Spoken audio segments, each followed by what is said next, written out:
গতকাল ছিল পুত্রদা একাদশী। একাদশীর খাবারে কি কি খেলাম দেখুন। আলু আর কাঁকরোল একটু ঘি দিয়ে ভেজে নিয়েছি, ছিল শসা, ছিল আপেল, সাথে একটু কলাও নিয়েছিলাম কেটে। আর যেটা আজকের মেইন আকর্ষণীয় খাবার সেটা হলো শসার ক্ষীর। আজকে শসার ক্ষীর বানিয়েছি, ভগবানকে এই শসার ক্ষীর নিবেদন করেছিলাম আজকে। অপূর্ব সুন্দর খেতে হয়েছে, মানে এত যে মনে হয় ভগবানকে প্রসাদটা নিবেদন করে তারপরে খেলে সেই প্রসাদের স্বাদ যেন আরও 1000 গুণ বেড়ে যায়। আমি ভাবতেই পারিনি যে সামান্য শসা দিয়ে কি একটু বানালাম সেটা এত ভালো হবে। যাই হোক, আজকে শসার ক্ষীর বানিয়ে নেওয়ার জন্য নিয়েছি 4টে ছোট ছোট শসা আর একটা গাজর। যদিও এগুলো আমি শুধুই কাঁচাই খাবো ভেবেছিলাম, কিন্তু দেখলাম শসাগুলোর গাটা একটু কেমন হয়ে গেছে, খোসাটা একটু কেমন হয়ে গেছে, পাকা পাকা হয়ে গেছে। তো ওই জন্য ভাবলাম চলো এটা আর কাঁচা খাবো না, কিছু একটু বানিয়ে ফেলা যাক। তো সেই জন্যই আজকে বানাচ্ছি শসার ক্ষীর। দেখতে থাকুন। শসাগুলোকে ছেলে নিয়ে আমি ভালো করে ধুয়ে পরিষ্কার করে নেব। নমস্কার প্রিয় দর্শক, কেমন আছেন সবাই?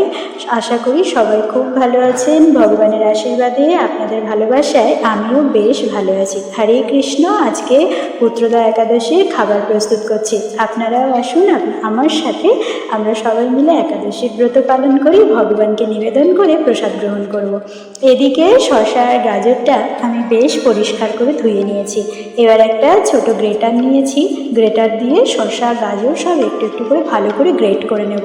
একদম মিহি গ্রেট হয় এই গ্রেটারটাতে। আর গ্রেট করলে ক্ষীরটা বানালে না বোঝাই যায় না যে এটা শসা দিয়ে বানানো হয়েছে, অপূর্ব সুন্দর হয়। আমি এটা আজকে ফার্স্ট টাইম ট্রাই করছি। তো যাই হোক, দেখুন শসা গাজর খুব সুন্দর মিহি করে আমি গ্রেট করে নিয়েছি।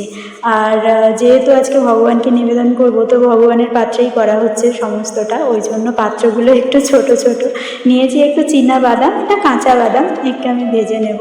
তো যাই হোক, ওভেন জ্বালিয়ে গ্যাস ওভেনটা পরিষ্কার করে নিয়েছিলাম আগে থেকে। দিয়ে এবার ভগবানের জন্য যে নিরামিষ কড়াইটা আছে আমার, ছোট কড়াইটা, তবু ওটাই বসিয়ে দিয়েছি। দিয়ে বাদামগুলোকে একটু শুকনো কড়াইতে ভালো করে টেলে নিচ্ছি যতক্ষণ না পর্যন্ত বাদামটা ভাজা হচ্ছে। ভাজা কি বলুন তো, খোসাগুলো তো ছাড়াতে হবে, সেরকমই দেখবেন ফেটে ফেটে আসবে খোসাগুলো, অটোমেটিকই দেখুন ছেড়ে আসছে। তো সেই সময় বুঝতে হবে, আর একটা সুন্দর স্মেলও বেরোয়।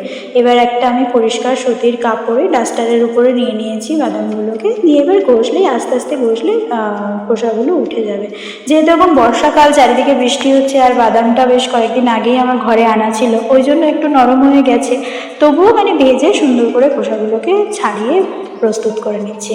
এদিকে আমি ছোট একটা পাত্রে বসিয়ে দিয়েছি দুধটা অনেকক্ষণ ধরে ফোটাচ্ছি, যেহেতু একটু দুধটা ফুটিয়ে যদি গাঢ় হয়ে যায় তো খেতে সুস্বাদু হয়। দিয়ে দিলাম 2টো এলাচ, ফাটিয়ে দিয়ে দিলাম।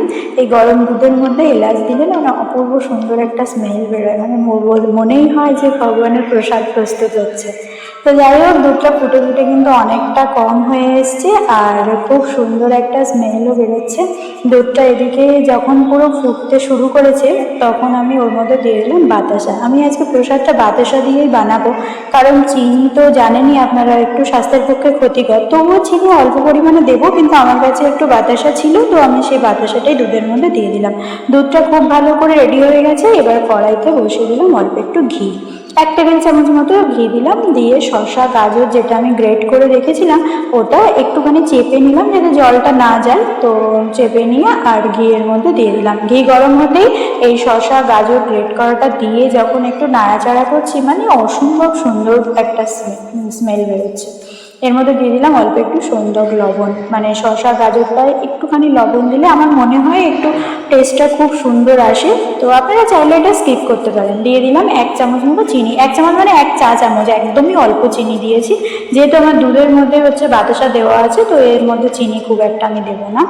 তো দিয়ে ভালো করে এটা নাড়াচাড়ি করে একদম দেখুন শুকনো শুকনো হয়ে এসছে, এর মধ্যে আর একটা জল বলতে কিছু নেই। ভালো করে একদম ভাজাভাজি হয়ে গেছে। যতক্ষণ না ভাজাটা ঠিকঠাক হবে ততক্ষণ কিন্তু একদম লো আছে ভালো করে ভেজে নেবেন, তাহলে দেখবেন খুব সুন্দর টেস্টি হয়। আমি একটুখানি সাবু ভিজিয়ে রেখেছিলাম, ছোটো দানার সাবু, তো সেই সাবুটা ভালো করে ভিজে গেছে। এবার ওটাও এর মধ্যে দিয়ে ভালো করে নাড়াচাড়ি করে দেবো।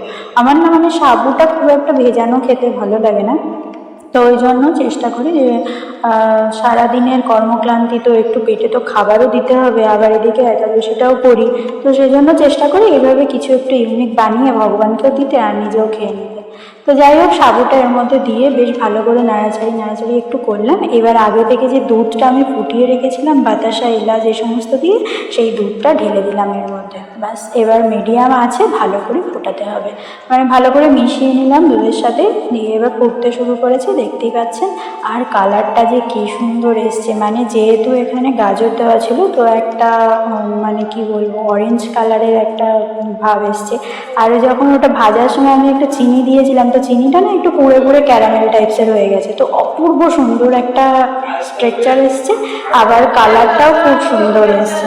তো খুব সুন্দর। এর মধ্যে আমি দিয়ে দিলাম বাদাম, যে বাদামটা খোসা ছাড়িয়ে রেখেছিলাম, দিয়ে দিলাম বাদাম। এবার এর মধ্যে দিয়ে দেবো 2 চামচ মতো গুঁড়ো দুধ। আমার কাছে আমুলের গুঁড়ো দুধটা ছিল, আপনারা চাইলে এর মধ্যে খোয়া ক্ষীর একটু অ্যাড করতে পারেন, বাট আমি দিইনি, অত মানে মিষ্টিটা অ্যাভয়েড করলাম একটু, যেহেতু বাতাসা দেওয়াই ছিল, তো আর ক্ষীরটির কিছু দিইনি। আপনারা চাইলে এর মধ্যে একটু কাজু বাদাম কিশমিশ অ্যাড করতে পারেন, আমি সেটাও দিইনি। তো এবার তো গুঁড়ো দুধ আর বাদাম দেওয়ার পরে যখন একেবারে মানে সুন্দর করে ফুটতে শুরু করেছে, মানে আপনারা দেখেই বুঝতে পারছেন জাস্ট ক্ষীর তো ক্ষীর, যেমন উপরটা না মানে সেই ঘিয়ে ভাজা একটা আলাদাই মানে কালার হয়ে গেছে, দেখতে পাচ্ছি উপরটা পুরো শর্টটা মানে হলুদ টাইপের হয়ে এসছে। কি অপূর্ব যে খেতে হয়েছিল আপনাদের বলে বোঝাতে পারবো না। যাই হোক, সমস্ত কিছু বানিয়ে নিয়ে ভগবানকে নিবেদন করে আমি এখন প্রসাদ পাচ্ছি। হরে কৃষ্ণ।